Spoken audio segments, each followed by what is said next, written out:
Hello hi friends, कशा आहात तुम्ही? अगदी मजेत ना? ओके. तर मित्रांनो, आज आपण व्हिडिओ क्रमांक 4 मध्ये पुन्हा एकदा येतोय. 10th science and technology part first, topic number first gravitation. आणि आजचा जो कंटेंट आहे तो आहे uniform circular motion, or it's also called as magnitude of centripetal force. Already we were discussed what is centripetal force in the previous period. तर त्यासाठी आपण तुम्ही पाहतच असाल, consider there is an object. तिथे एक ऑब्जेक्ट आहे moving in a circle with constant speed. एका कॉन्स्टंट स्पीडने ते एक ऑब्जेक्ट फिरत आहे. And we know that a motion is possible. हे कधी शक्य आहे? when the object constantly acted upon by a force directed towards the center of the circle. हे जे ऑब्जेक्ट फिरत आहे कॉन्स्टंटली इन सर्क्युलर मोशन, हे कधी शक्य आहे? जर त्याच्यावर एक फोर्स आहे, तो force directed towards the centre of circle असेल तर त्याच फोर्सला आपण काय म्हटलं होतं? सेंट्रिपिटल फोर्स असं म्हटलं होतं. आणि तुम्ही जे दिसतंय तुमच्या समोर ऑब्जेक्ट, त्याचं मास आपण m मानूया. m is the mass of the object. v is a speed. त्याचा स्पीड काय? तो फिरतोय, तो v मानला. r is the radius of circle. Then it can be shown that, तर त्याचा फोर्स हा किती असतो? F is equal to mv² upon r असतो. तुम्ही पाहतच असाल तो फिरताना. Suppose instead of that object तिथे एक प्लॅनेट आहे असं समजूया, आणि मिडलला सन आहे. तुम्ही पाहत असाल असता प्लॅनेट तुम्हाला दिसत आहे आणि आतमध्ये तुम्हाला सन दिसत आहे. Now this planet is revolving around the sun in a circular orbit in uniform circular motion. मग तेव्हा काय होईल?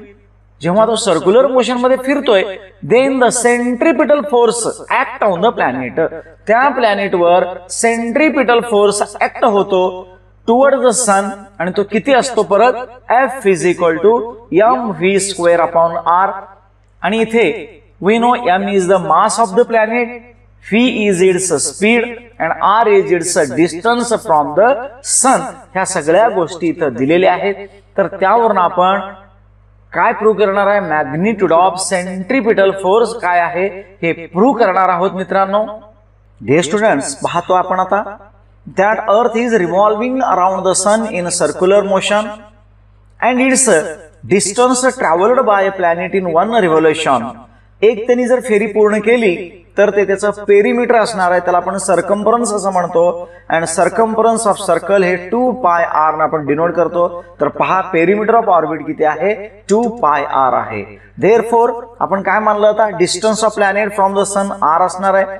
टाइम टेकन, लागणारा वेळ जो आहे त्या अर्थला रोटेशन पूर्ण करण्यासाठी लागणारा टाइम जो आहे त्याला पिरियड ऑफ रिव्होल्यूशन म्हणतो. And it is denoted by capital T.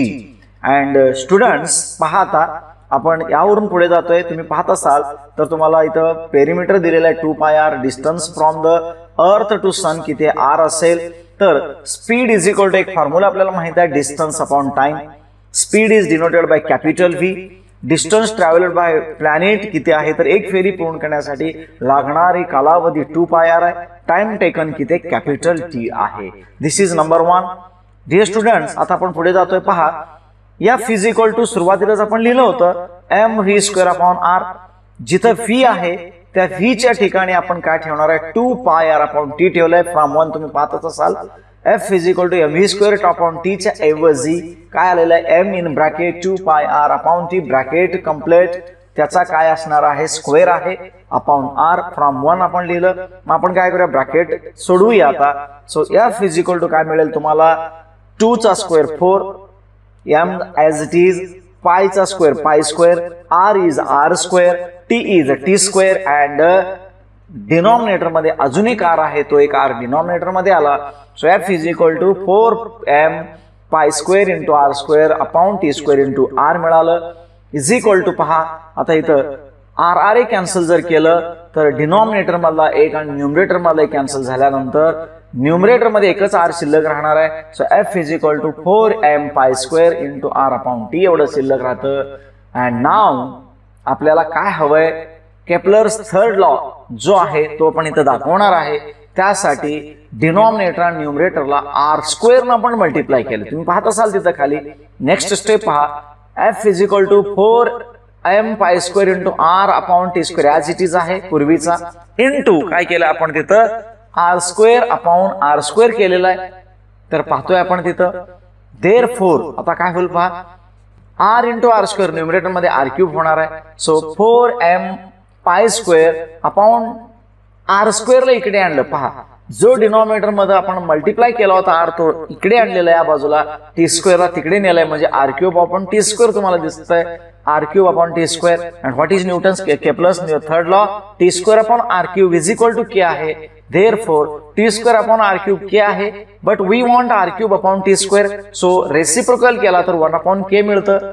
Therefore r³ upon t² ची व्हॅल्यू आपण k आपण इथं पुट करणार आहे. Therefore f is equal to 4m² upon k into 1 upon r². हे कसं आलं तर 1 अपॉन k ची पोझिशन तुम्ही डिनॉमिनेटर कुठेही ठेवलं तरी काय फरक पडत नसतो. So f is equal to 4m² upon k एकत्र केलं आणि r² जो आहे तो त्या बाजूला इंटू 1 अपॉन r² लिहिलेला आहे, because we want 1 upon r². Here 4m² upon k is constant. आपण त्याला कॉन्स्टंट समजूया. बघा सर्कल मध्ये आलेला आहे 4m² upon k is equal to constant. मग कॉन्स्टंट असेल तर आपण प्रपोर्शनॅलिटी कसं लिहितो, f proportional to 1 upon r². याचा अर्थ काय झाला, f is inversely proportional to r². means what happen here, that force is inversely proportional to square of distance between in two objects. We have to verify this magnitude of centripetal force with the help of Kepler's third law. And finally आपण ह्याच्यावर असं सांगू शकतो, Newton's conclude that the centripetal force, which is the force acting on the planet and is responsible for its circular motion, must be inversely proportional to the square of the distance between the planet and the sun. त्याचा अर्थ Newton असं सांगितलं की centripetal force जो आहे तो act असतो कुठल्याही प्लॅनेटवर, आणि त्यामुळेच त्या सेंट्रिपिटल फोर्स मुळेच रिस्पॉन्सिबली ते सर्क्युलर मोशन मध्ये फिरत असतात, आणि ते must be inversely proportional to the square of distance between the planet and sun. ते प्लॅनेट आणि सन मध्ये जो रिलेशन आहे तो कसा आहे, inversely proportional to the square आहे. तर तुम्ही जर त्याच्यातला अंतर 2 न वाढवला तर त्याच्यातलं डिस्टन्स जे आहे फोर्स किती आहे 4, म्हणजे त्याच्या स्क्वेअर मध्ये कमी होतो. हे आपल्याला व्हेरीफाय करता येतं. And in this universe everywhere the gravitational force centripetal force is there, but that is very weak force, but it control all universe. तरी सुद्धा सगळ्या प्लॅनेट्सना, सगळ्या युनिवर्स मधील गोष्टींना कंट्रोल करणारा कोण आहे तर तो सेंट्रिपिटल फोर्स आहे. Even though it is weak force, तो वीक असला तरी सुद्धा तो युनिवर्सला कंट्रोल करतो. हे लक्षात घ्या मित्रांनो. आणि यानंतर आपण काही एक्झाम्पल पाहणार आहे. कशावर आधारित आहेत मित्रांनो, ओळखा पाहू. तर ते आहेत आपले universal law of gravitation, F is equal to G m1 m2 upon r² आधारित. तर आपण जातोय पुढे. तुमच्या समोर एक एक्झाम्पल आहे, सॉलिड एक्झाम्पल आहे आणि अतिशय फेवरेट आहे, कारण तुमच्या समोर महेंद्र धोनी आणि विराट कोहली हे दोघेही दिसत आहेत.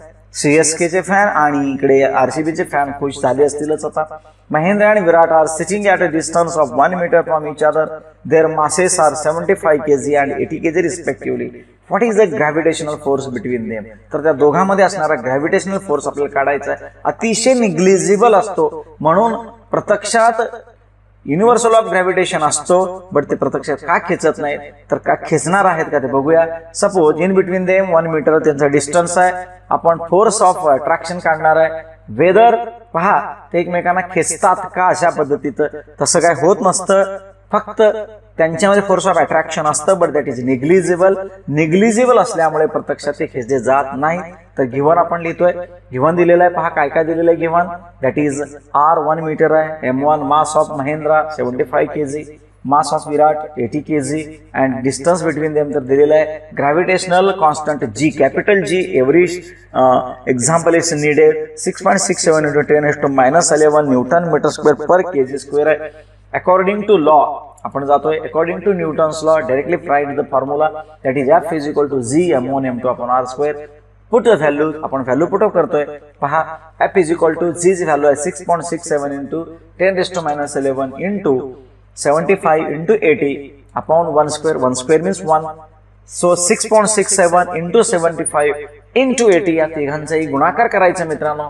तुम्हाला कॅल्क्युलेशन तर करावंच लागणार आहे आणि त्याचं उत्तराचं आहे 40,020 40020 येत आहे into 10⁻11 Newton as it is ठेवलं. मग आपल्याला जर डेसिमल मध्ये 4 पॉइंट समथिंग असं हवं असेल तर किती ते डेसिमल नंतर किती येतं बघा. 4 पॉइंट नंतर 4 शून्य आहे, 4 अंक आहेत. मग आपण 4 काय करणार आहे -11 + 4 करूया. सो 4.0020 इंटू 10⁻⁻7 न्यूटन हे त्यांच्यातलं फोर्स ऑफ अट्रॅक्शन येत आहे. So force of attraction between Mahindra and Virat which having masses 75 and 80 is 4.0020 10⁻⁻7 -7 आहे म्हणून निगेटिव्ह नंबर नाही आहे तर अतिशय निग्लिजिबल आहे. याचा अर्थ आहे 4 ला 10⁻7 ने भागणे. 10⁻7 म्हणजे बघा 10⁻5 म्हणजे 1 लाख असतो, 10 लाख 1 करोड. 4 या संख्येला 1 करोडने भागल्यानंतर जे आन्सर येते ते न्यूटन असतं. तुम्हाला मागे सुद्धा सांगितलं मी, एक 5 ग्रॅम कॉइनला उचलायचं असेल तर 1 न्यूटन एवढा फोर्स लागतो. इथे तर हे 75-80 kgचे आहेत. So they actually not attracted to each other because that is a very negligible force. त्यांच्यातला फोर्स अतिशय निग्लिजिबल आहे. तर अजून एक उदाहरण आपण पाहणार आहे. तो कुठलं उदाहरण आपण पहा. The masses of earth and moon. अर्थ आणि मून मध्ये मात्र फोर्स ऑफ अट्रॅक्शन असतं. सेंट्रिपिटल फोर्समुळे मात्र ते काय होत नाही तर ऑर्बिट मध्ये फिरत असतात. The masses of earth and moon are 6 × 10⁻24 kg. तुम्ही हे व्यवस्थित लक्षात ठेवायचं, हे बदलणार नाही. मास अर्थचा बदलत नाही and mass of moon is 7.4 × 10⁻22 kg respectively. हे दोन्ही फिक्स लक्षात घ्या. The distance between them is 3.84 × 10⁻5 kilometer. It is also fixed. Calculate the gravitational force of attraction between two. तर त्यांच्यातला ग्रॅव्हिटेशनल फोर्स काढायचा आहे. यू मस्ट नो जी ची value नेहमी माहित असायला हवं. तर पाहतोय आपण इथं अर्थ भोवती काय करतोय हा सन. तुम्ही पाहत असाल earth and there is a moon. Moon is revolving around the earth. Circular orbit मध्ये तो फिरतोय आणि त्यांच्यात डिस्टन्स मासे सगळं दिलेलं आहे. तर आपण गिव्हन पाहतोय आता. What is given. m1 is given 6 × 10⁻24 kg. m2 दिलेला आहे 7.4 × 10⁻22 kg. जी दिलेला आहे आणि त्यांच्यात डिस्टन्स दिलेला आहे 3.84 × 10⁻5 किलोमीटर. बट आपण उत्तर लिहिताना मीटर मध्ये काढतोय. सो 1 किलोमीटर म्हणजे 10 क्यूब आहे. 10 क्यूब आणि 10⁻5 यांच्यात तुम्ही इंडायसेस केला तर 5 + 3 त्यांच्या पॉवरची बेरीज होत असते. म्हणून 3.84 × 10⁸ मीटर हे आर आलं. तर रेडियस आपण हे मीटर मध्ये लिहिणार आहे नेहमी कन्व्हर्जन करून. So again according to Newton's law of gravitation पाहणार आहे आपण आता. पाहतोय आपण. पहा according to Newton's law how to write F = G m1 m2 r². Put the value again 6.67 × 10⁻11 into 6 × 10⁻24 into 7.4 × 10⁻22 upon 3.84 × 10⁸ bracket square केलेला आहे. परत थोडं कॅल्क्युलेशन कठीण आहे पण तुम्हाला हे करणं भागच आहे. तर एक लक्षात घ्या, हे जर हे पाहत असताना आपण आता इथे काय करणार आहे 24 आणि 22 जर विचार केला. तुम्ही पाहत असाल तिथे 24 × 22 46 होते. 46 मधून 11 गेले तर किती राहतात पहा 35 राहतात. तर त्यावरून आपण लिहिलंय पहा 6.67 × 6 × 7.4 या तिघांचा गुणाकार 296.14 येतं इंटू आता सांगितलं मी 46 मधून 11 गेले तर 10⁻35 येतं. खाली 10⁻16 आहे. 10⁻16 आहे. 16 वजा केल्यानंतर 35 मधून 16 वजा करूया आणि 296.148 upon 14.7456 यांचा भागाकार केला तर तुम्हाला उत्तर मिळणार आहे 20.08. यांचा भागाकार तुम्हाला करावा लागेल. वेळ खाऊ गणित आहे. इंटू 35 मधून 16 गेले 19 राहिलं. देअरफॉर एफ किती मिळालं बघा 20.08 × 10⁻19. प्रचंड असा फोर्स ऑफ अट्रॅक्शन त्यांच्यामध्ये असतं युनिव्हर्सल लॉ ऑफ ग्रॅव्हिटेशनच्या पद्धतीने पाहिल्यानंतर. And because of centripetal force ते काय करत असतं that moon is revolving around the अर्थ कंटिन्युअसली. सो एफ मिळाल्यानंतर तर आपण ह्याला काय केलं थोडं मॉडिफाय करून 20 च्या ऐवजी 2.008 × 10⁻20 न्यूटन लिहिलेलं आहे. सो एफ = 2 पॉइंट समथिंग सोडून दिलं तरी सुद्धा 2 × 10⁻20 न्यूटन फोर्स ऑफ अट्रॅक्शन आहे. हे लक्षात घ्या. हे शेवटचं आन्सर तुम्ही डोक्यात ठेवा. जेव्हा पेपरला प्रश्न येतो तेव्हा सगळे कॅल्क्युलेशन देऊन तुम्ही फायनल आन्सर लिहिले तर तुम्हाला मार्क मिळू शकतात. तर हे झाले. अशा पद्धतीचे उदाहरण तुम्ही प्रॅक्टिस करा. तर मित्रांनो आपण पुढच्या व्हिडिओमध्ये पाहणार आहे. परत भेटूया नेक्स्ट पार्टमध्ये. अर्थ ग्रॅव्हिटेशनल ॲक्सेलरेशन म्हणजे काय, अँड ग्रॅव्हिटेशनल फोर्स म्हणजे काय, आणि व्हॅल्यू ऑफ जी, स्मॉल जी ची व्हॅल्यू 9.8 कशी येते याचा सविस्तर अभ्यास आपण पुढच्या व्हिडिओमध्ये करतोय. मित्रांनो, जर हा व्हिडिओ तुम्हाला आवडला तर नक्की शेअर करा, सबस्क्राईब करा आणि बेल आयकॉनला क्लिक करून मॅक्झिमम विद्यार्थ्यांपर्यंत पोहोचवा. धन्यवाद.